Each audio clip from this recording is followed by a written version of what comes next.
Market आता down आहे. आज तर बघितलं तर 1200-1300 पॉईंट्सनी सेन्सेक्स डाऊन आहे. मग हे डाऊन असणं म्हणजे काय आहे आणि हे भविष्यात वाढेल की नाही हे आत्ताच्या करंट सिनारिओनुसार आता मी तुम्हाला थोडक्यात सांगतो. मार्केट जर डाऊन झालं आणि तुम्हाला जर काही हे अरे मार्केट का पडतंय, माझं सगळं निगेटिव्ह दिसतंय वगैरे, हे जर तुम्हाला जर प्रश्न पडत असतील तर माझे याच्या अगोदरचे सेशन्स आहेत ते तुम्ही रेकॉर्डेड आहेत, ते तुम्ही पाहू शकताय. किंवा काही सेशन्स मी युट्यूबवरती अपलोड केलेले आहेत, त्यामध्ये पण मी सांगितलंय की मार्केट हे इन्व्हेस्टमेंट स्टार्ट केल्यापासून पुढचे 3-4 वर्षामध्ये मार्केट हे कमी जास्त होऊ शकतं. इन्व्हेस्टेड अमाऊंट ही निगेटिव्ह जाऊ शकते. ठीक आहे. 5 वर्षाच्या नंतर हे एकदा पण घडत नाहीये आणि फुल मार्केट पॉझिटिव्ह राहतं. हे आपण विचारात घेतलं गेलं पाहिजे. सो आत्ताची जी कंडिशन आहे आणि तुम्हाला भविष्यात मार्केट वाढेल की नाहीये असा जर प्रश्न असेल तर तुम्हाला मी एक आपल्या देशाची कन्झम्पशन स्टोरी मी थोडक्यात तुम्हाला सांगतो. कन्झम्पशन स्टोरी म्हणजे आपण जे खर्च करण्याची जी आपली सवय आहे, ही सवय किंवा हे एक मोठी स्टोरी आहे. एक मोठा असा लिंक गोष्टी आहेत. एकाला दुसरी, दुसऱ्याला तिसरी, तिसऱ्याला चौथी अशी एक मोठ्या लिंक गोष्टी आहेत. ही लिंक गोष्ट तुम्हाला मी आता सांगतो. हे पहा, आपण सकाळी उठतो, उठल्या-उठल्या ब्रश करतो, पेस्ट वापरतो, ब्रश वापरतो, नंतर अंघोळीला जातो. अंघोळ केल्यानंतर आवरतो, म्हणजे काही कॉस्मेटिक वापरतो, चांगली कपडे घालतो, किचनमधून नाश्ता पाणी करतो आणि ऑफिसला बाहेर पडतो.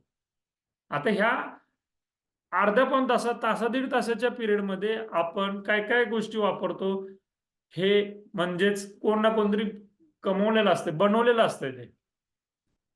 ठीक आहे.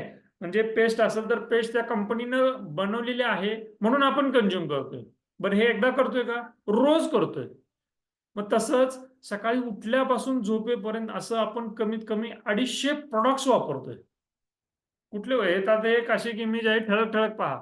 एसी आहे. एसी कुठल्या-कुठल्या कंपनीचा आहे? हिताची आहे, ब्लू स्टार आहे, व्होल्टास आहे.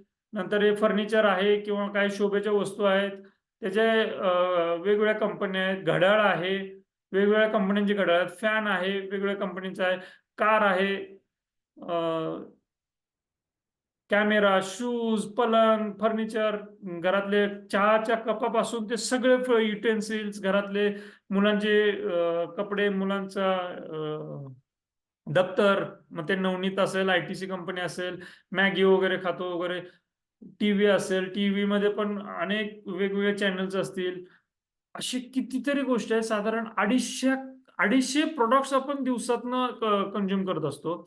बरं, ही स्टोरी आज आपल्या देशाचं वय हे 29-30 आहे. तर ह्या 30तला एक व्यक्ती तो कमवणार 60 पर्यंत. तर 30 ते 60 हे 30 वर्ष हे कन्झम्पशन चालूच असणार आहे. मग 30 वर्ष हे कन्झम्पशन चालू आहे, तर मॅन्युफॅक्चरिंग तर चालूच असणार आहे. हां, इथे एक प्रश्न पडू शकतोय, की कंपनी आता एसीचा विचार केला तर हिताची चांगली की ब्लू स्टार चांगलं, की व्होल्टास चांगलं, की आणि कुठलं आहे ते चांगलं. हे कोणते चांगले आहे ते ठरवणारा फंड मॅनेजर आहे. आपल्याला डोकं लावायची कामच नाही. आपण फक्त इन्व्हेस्टर राहायचं. तो ठरवतोय चांगली कोणती कंपनी आहे ती. सो असं ही स्टोरी ही सातत्यानं फुल फ्लेजमध्ये ही लिंक आहे एक दुसऱ्याला. म्हणून जरी हे मार्केट पडलं तर हे टाईम बिंग आहे. भविष्यात हे वाढणारच आहे. त्याचं प्रॅक्टिकली एक उदाहरण पाहू. एक डी फ्लेक्सी कॅप फंड आहे. बरं, मी डी उदाहरण देतोय तर हा कोणत्याही कंपनीचा फंड घेतला, कोणताही फंड घेतला तरी स्टोरी ही अशीच असणार आहे. काय आहे या स्टोरीमध्ये 1997 पासून ते जवळपास 2022 पर्यंतची ही आहे. हा डेटा आहे. पर्टिक्युलरली इथं 2005 पर्यंत आहे. पुढच्या स्लाइडमध्ये पुढचा आहे. यामध्ये आपल्याला हे लक्षात येतंय की 2098 ते 99 साली जवळपास 70% मार्केट खाली पडलं. 69-70%. परत इथं 2001 साली 26% मार्केट पडलं. परत पुढं 2008 साली 31% मार्केट पडलं. सॉरी 6 साली. 2008 साली 56% मार्केट पडलंय. 2012 साली 29%. परत कोविडच्या केसमध्ये 2020 साली जवळपास 36% मार्केट पडलंय. म्हणजे किती वेळा पडले बघा 56% म्हणजे ₹100 गुंतवलेले आहेत आणि आपले ₹50च झाले त्याचे. इतकं मार्केट खाली पडलेलं आहे. 10 लाख रुपयांची लमसम इन्व्हेस्टमेंट केली तरी सुद्धा 25 वर्षांमध्ये 10 लाखांची इन्व्हेस्टमेंट ही 8.17 कोटी रुपये बनतात. 10 लाखाचेच 25 वर्षांमध्ये. मग ते 2000, 2004, 2006, 2008, 13, 18, 20 ह्या सगळ्या वर्षी 20% मार्केट खाली गेलेलं आहे. SIP जर आपण 10,000ची केली तर 5.10 कोटी रुपयांपेक्षा जास्ती बनतात पैसे. आणि हा जो रेट आहे हा 19% रेट आहे. आणि लॉंग पिरियड मध्ये हे जे 50%, 29% वगैरे हा जो फॉल आहे हा फॉल कळत पण नाहीये. तुम्ही पाहिलं असेल हे जे गोल केलेला आहे इथं पहा, हा कळत पण नाहीये लॉंग रन मध्ये की तेवढा फॉल होता म्हणून. म्हणजे आजच आपल्याला वाटतंय अरे मार्केट, आजची कंडिशन सांगतो, ऑक्टोबर पासून मार्केट आहे 10-11% पडलेलं आहे. अरे 11% फॉल आहे, 2 महिने झालं मार्केट फॉल आहे. पण लॉंगर रन मध्ये हा 11% म्हणजे काहीच नाहीये. आणि मला तर असं म्हणायचं आहे की सदृढ इकॉनॉमीचं, हेल्दी इकॉनॉमीचं लक्षण नाहीये. मार्केट वर खाली होत लॉंग रन मध्ये हे मार्केट हे वाढतच. सदृढ इकॉनॉमीचं हे लक्षण आहे. तर आता पुढचं पहा, म्हणून आपण हे विचार केला पाहिजे की शॉर्ट मध्ये हे आपलं व्होलॅटिलिटी ही राहतेच. आता पुढचं बघा, आता एक इन्व्हेस्टर गॅप आहे. इन्व्हेस्टर गॅप नावाचा एक कन्सेप्ट आहे की जो हा चार्ल्स रिचर्ड नावानं त्या व्यक्तीनं हा इन्व्हेस्टर गॅप नावाचा कन्सेप्ट काढलाय. त्याच्या म्हणण्याप्रमाणे काय आहे पहा, इन्व्हेस्टर रिटर्न म्हणजे इन्व्हेस्टमेंटचे रिटर्न आणि ऍक्च्युअली इन्व्हेस्टरला भेटलेले रिटर्न यामध्ये जो गॅप आहे तो गॅप हा केवळ बिहेवियरल गॅप आहे.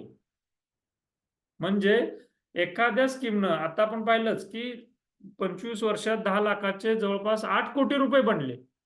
आणि हे 8 कोटी रुपये हे इन्व्हेस्टमेंटनं रिटर्न दिलेले आहेत. ऍक्च्युअली इन्व्हेस्टरचे 8 कोटी बनले का? नाही बनले. कारण त्यानं लवकर काढून घेतले. मार्केट डाऊन झालं, घाबरला, अरे उद्या काय होईल असं म्हणून त्यानं ते काढून घेतले आणि म्हणून तो गॅप तयार झाला. आता पुढचं एक उदाहरण पहा. हे 25 वर्षातलं अजून एक उदाहरण आहे. अक्रॉस द म्युच्युअल फंडच्या किती स्कीमचं घेतलेलं आहे इथं? इथं दिलेलं आहे खाली 38 स्कीमचं आहे. 38 स्कीमचं ऍव्हरेज रिटर्न काढून जर 1 लाख रुपये गुंतवले तर कमीत कमी एकूण 60 लाख रुपये बनतात 17%च्या CAGR-ने. आणि तेच जर SIP पाहिली तर 10,000ची SIP 3.86 कोटी रुपये बनतात 25 वर्षांमध्ये.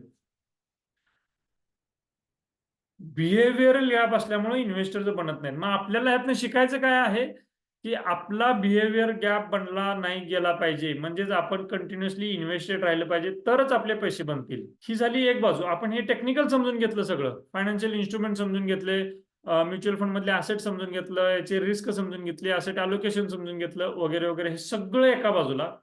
आता दुसऱ्या बाजूला काय आहे पहा, इन्व्हेस्टमेंटची वाढ, इन्व्हेस्टमेंटचा पैसा आपल्याला उपभोगायचा असेल ना तर ह्या 4-5 गोष्टी लक्षात घेतल्या गेल्या पाहिजेत. ती आहे म्हणजे स्वतःची प्रामाणिक राहणे.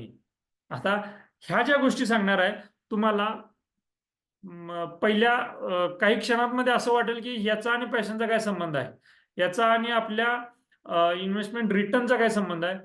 ते पहा कसं आहे ते सांगतो. स्वतः प्रामाणिक राहणे याचाच अर्थ आपण जिथं कुठं काम करतो तिथं आपली एनर्जी टिकली गेली पाहिजे. आपल्याला हे फील झालं पाहिजे की बाबा रे, मी जिथं कुठं काम करतो तिथं त्या कंपनीसाठी, त्या ऑर्गनायझेशनसाठी मी काहीतरी व्हॅल्यू ऍड करतोय. असं नको की मी फक्त पाट्याच टाकतोय आणि येतोय जातोय येतोय, काय 2 पंच 1 लंच असं जे म्हणतात ना, तसं तसं करून जातोय की काय. असं होऊन उपयोग नाहीये. याचं कारण तुम्हाला सांगतो. अजून 4-5 पॉईंट आहेत, मग मी तुम्हाला कारण सांगतो. असं करून उपयोग नाही. स्वतःची एनर्जी लेवल मेंटेन झाली पाहिजे. स्वतः तिथं 100% देता आलं पाहिजे. पुढचं आहे, ज्या वेळेस आपल्याला कन्फ्युजन असेल, आता काही केसमध्ये तुम्हाला वाटत असेल की अरे बाबा मी 2 पंच आणि 1 लंच ह्या फॉर्मॅटमध्ये जातो, तिथं करणार काय, मला एक तर आवडत नाही काम किंवा मला दुसरं काहीतरी सुचत नाही, पण मला आहे ते वातावरण, मग तो बॉस असेल, तो कलिग असेल, ती कंपनी असेल, मला आवडत नाही तरी पण जावं लागतं, किंवा मला पगारच कमी भेटतो किंवा माझी इन्क्रीमेंटच होत नाही, मला प्रमोशनच भेटत नाही, व्हॉट एव्हर जे काय असेल. तर असं जर काही कन्फ्युजन असेल तर ह्या कन्फ्युजन मध्ये दिवस ढकलायचे नाही आहेत. आपल्याला तज्ञाचा सल्ला घ्यायचा आहे. तज्ञ काय सांगेल त्याच्यावरती आपल्याला ऍक्शन घ्यायचं आहे. आपल्याला वेगळं काहीतरी घडू शकतं आपल्या आयुष्यात. पण इथं दिवस नाही ढकलायचे. पुढचं आहे, परिस्थिती कशीही असली तरी मार्ग असतोच यावर विश्वास ठेवला पाहिजे आपण. कोणतीही परिस्थिती असो. आपली वैयक्तिक अडचण असेल, आपल्याला माहित आहे आपला पगार कमी आहे, आपल्याला माहित आहे की हा पगार कमी असल्यामुळे आपल्याला इन्व्हेस्टमेंट करता येणार नाही. इन्व्हेस्टमेंट नाही केल्यामुळं आपल्या मुलांच्या भवितव्यासाठी मजबूत एज्युकेशनसाठी पैसे शिल्लक राहणार नाहीत. एज्युकेशनसाठी न शिल्लक राहिल्यामुळे त्यांचं चांगलं एज्युकेशन होणार नाहीये. नाही झाल्यामुळं आपल्याला मग काहीतरी ऍडजस्टमेंट करावं लागणार. मग जसं आपलं आयुष्य ऍडजस्टमेंटमध्ये गेलं तसंच मुलाबाळांचं राहणार आहे. त्यात काही वेगळं नाही. मग करायचं काय? मार्ग सुचत नाही. मग उठा जावा या, उठा जावा या, उगाच कुठेतरी असं लो एनर्जीमध्ये राहतो. अजिबात तसं नाहीये. मार्ग हा निघतोच. तुम्ही पाहिलं असेल अशी आजूबाजूला अनेक उदाहरणं आहेत, की 2-5 वर्षाच्या पिरियडमध्ये त्यांनी करोडो रुपये कमवलेले आहेत. अशी कितीतरी उदाहरणं आहेत आजूबाजूला. सो अजिबात तसं निगेटिव्हली किंवा "ए रे माझ्या मागल्या" वगैरे अशा फ्लोमध्ये राहायचंच नाही आपल्याला. मार्ग हा असतोच. कशीही परिस्थिती असू दे तुमची. थोडंसं रिअलिस्टिक विचार केला गेला पाहिजे. तार्किक विचार केला गेला पाहिजे. म्हणजे काय? तर बाबा रे आपल्याला जमतंय का? सहज नाही म्हणत तर आपलंच मन हं. नवीन काहीतरी करायचं असेल तर आपल्याला जमतंय का? हा ज्यावेळेस विचार करतो त्यावेळेस खरंच अ, थोडंसं कॉन्शियसली विचार केला पाहिजे, की येस आपल्याला जमतंय, नाही जमतंय. विचारून तर पहा. झालं तर चांगलंच आहे, नाही झालं तर आहे तसंच चाललंय आपलं आयुष्य. असं थोडंसं कुठेतरी रिअलिस्टिक, प्रॅक्टिकली विचार केला गेला पाहिजे, की बाबा रे आपल्याला नवीन काहीतरी पैसे कमवता येतील का? आपल्याकडे तासभर वेळ भेटतोय, रोज तासभर भेटतोय. नाही झालं तर आपल्याला महिन्यातून 1 तासभर तरी भेटतोय. मग आपण प्रॅक्टिकली विचार केला गेला पाहिजे, की बाबा काहीतरी जमतंय का? असं नको, की "अरे माझ्यासाठी काहीच नाही, मी काय करणार?" असं नाहीये. काही ना काहीतरी एक थोडंसं छोट्या-छोट्या स्टेप स्वतःला विचारत हे आपण चेक केलं गेलं पाहिजे. प्रॅक्टिकली ॲक्शन घेतले गेले पाहिजेत आणि परिस्थितीची जबाबदारी घेतली गेली पाहिजे. आता मला सांगा, माझी परिस्थिती सुधारायला पाकिस्तानमधनं कोण येणार आहे का? मी कितीही म्हटलं, की बाबा ठीक आहे माझ्यासोबत मित्र आहेत, माझ्यासोबत माझे नातेवाईक आहेत, आई-वडील आहेत, घरचे आहेत, सगळे आहेत. ठीक आहे सगळेजण आहेत. पण जे काही करायचे ते मलाच करायचंय ना. मग माझ्या आयुष्याची जर मीच जबाबदारी घेतली, तर कुठेतरी परिस्थिती बदलायला, काहीतरी पावलं उचलायला एक आपल्याला ठाम आत्मविश्वास भेटतोय आणि त्यासोबत आपल्याला आपल्यासोबत तज्ञ असतात, मार्गदर्शन करणारे असतात, तर आपली वाटचाल व्यवस्थित राहते. आपण जर जबाबदारीच नाही घेतली, आपण जर म्हटलं, "काय हे माझं नशीबच असं आहे" किंवा "हे बघा मी किती काम केलं तर मला हे पगारच देत नाहीत. किती आपण मेहनत घेतली तर ही कंपनी अशीच आहे." असं म्हणून जर निगेटिव्हमध्ये राहिलो तर आपली नाही परिस्थिती बदलत. आपली जबाबदारी घेतली गेली पाहिजे. जे करायला पाहिजे तेच करता आलं पाहिजे. पहा, इथं आता मी तुम्हाला सांगतो, हे सगळं का विचार करणं गरजेचं आहे? तर पहा मित्रांनो, आपण कुठून तरी आलोय आणि कधीतरी जाणार आहोत. असं नाहीये की आपण वर्षानुवर्ष इथंच राहणार आहोत. तर जेवढं आयुष्य आपल्याला भेटतंय तेवढं मजेत जगता यायला पाहिजे. मी आत्मविश्वासानं सांगतोय, की 40शीत मी जॉब सोडलाय. फुल कॉन्फिडेंटली जॉब सोडलाय. असं नाही की मला ऑफिसच्या ठिकाणी काही त्रास होतो किंवा काय नाही. चांगली एम-एन-सी ग्रुप्स होतात, चांगलं पेमेंट होतं, सगळं व्यवस्थित होतं. पण मला जगता यायला पाहिजे. जे वाटतंय ते करता यायला पाहिजे. म्हणून मी हे सगळं क्विट करून हे आवडीचं काम करतोय. माझ्या ह्या कृतीतून एकाला जरी मदत झाली रोज, तरी माझं आयुष्याचं सार्थक झालं असं मी म्हणतोय. फुल एनर्जेटिकली फॅमिलीसोबत राहतोय, मुलाबाळांसोबत राहतोय, अं, व्यवस्थित राहतोय. म्हणून टेन्शन नाहीये. मग हे सगळ्या गोष्टीचा यासाठीच विचार करायचा, इन्व्हेस्टमेंटचा किंवा अगोदर आपण पहिल्या सेक्शनमध्ये जो काही विचार केला, तो सगळ्या गोष्टीचा याच्यासाठीच, की अल्टिमेट पर्पज एकच आहे, की बाबा रे आपल्याला व्यवस्थित जगता आलं पाहिजे. असं नको आहे, की वर्षानुवर्षे नुसतं जॉबच करत गेलोय आणि आपल्याला कुठेतरी ही गोष्ट राहिली करायची, ती गोष्ट राहिली करायची, असं कुठेतरी मनात रिग्रेट वाटायला लागायला नको, की आपल्या वयाच्या एका स्टेजनंतर. नाही आहे तसं. प्रॉपरली डिसिप्लिन घेतली तर सगळं करता येतं, हे मी तुम्हाला अनुभवातनं सांगतोय.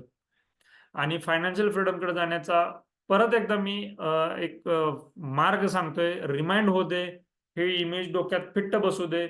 पहिली आहे मे नेटवर्क, माणूस आणि पैसा त्याच्यासाठी काम करतो. दुसरी आहे माणूस आणि पैसा, सॉरी मे नेटवर्क ओनली. पहिली स्टेज आहे माणूस पैशासाठी काम करतो, दुसरी आहे माणूस आणि पैसा त्याच्यासाठी काम करतो. ह्या दुसऱ्या स्टेजमध्ये प्रॉपरली जर डिसिप्लिन बाळगली तर कुठेतरी आपल्या विचारांना शांती भेटते, आपल्याला कॉन्फिडन्स निर्माण होतो की बाबा रे आपली जी काही गोल्स आहेत ती वेळेत आणि टप्प्याटप्प्याने पूर्ण होणार आहेत, हा कॉन्फिडन्स भेटतो. आणि तो कॉन्फिडन्स भेटल्यानंतर कुठेतरी आपलं विचार शांत राहतात आणि आपण वेगळं काहीतरी विचार करायला, कृती करायला तयार होतो. आणि ती कृती ज्यावेळेस होईल त्यावेळेस आपलं स्किल डेव्हलपमेंट होतं.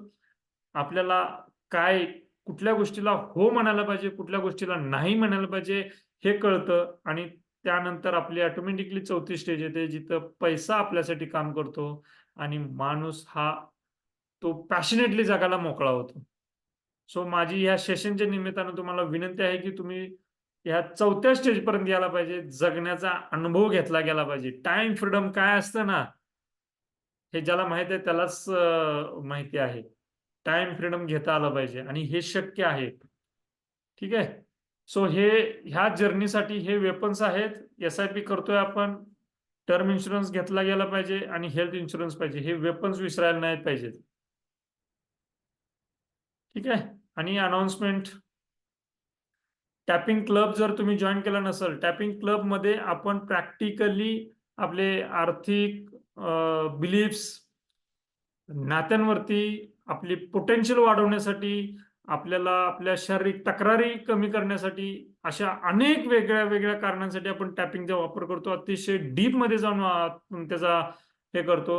तुम्ही जर हा क्लब जॉईन केला नसेल तर तुम्ही जॉईन करा.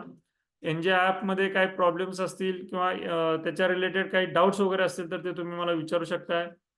आउटफ्लो ट्रॅकर आहे, आपल्याकडे एक ट्रॅकर आहे, तो तुम्हाला भेटला नसेल तर तुम्ही मला पर्सनली कनेक्ट करा, मी तुम्हाला ट्रॅकर शेअर करेन. आणि 8-10 महिने तो ट्रॅकरचा वापर करा, सो दॅट आपल्या ती एक्सरसाइज केल्यामुळे आपल्या ब्रेनला लक्षात येईल की आपला फायनान्शियल ट्रॅक कुठे चालला आहे. ठीक आहे. भलेही आपल्याकडे पैसे असू देत नसू देत, पण त्याच्यामध्ये ते व्हॅल्यू ऍड करत राहायचे मंथ ऑन मंथ बेसिस. मग हे का करायचं, एका शब्दात सांगतो. आपल्याला आपली लक्ष्मी आपल्याकडे राहता आली पाहिजे. मग लक्ष्मी लक्ष्मी स्वतः काय सांगते, शब्दातूनच काय सांगते की लक्ष मी, माझ्याकडे लक्ष द्या, तरच मी तुमच्याकडे लक्ष देईन. सो म्हणून आपण तो ट्रॅकर फॉलो केला पाहिजे, ज्यामध्ये डिटेल मी त्याच्यामध्ये इन्क्लूड केलेलं आहे की कसे कसे आपण आपला खर्च लिहायचा असतो. ते काय भेटलं नसेल तर विचारू शकताय. येस. So thank you. भेटू पुन्हा पुढच्या सेशनला, पुढच्या सोमवारी. धन्यवाद.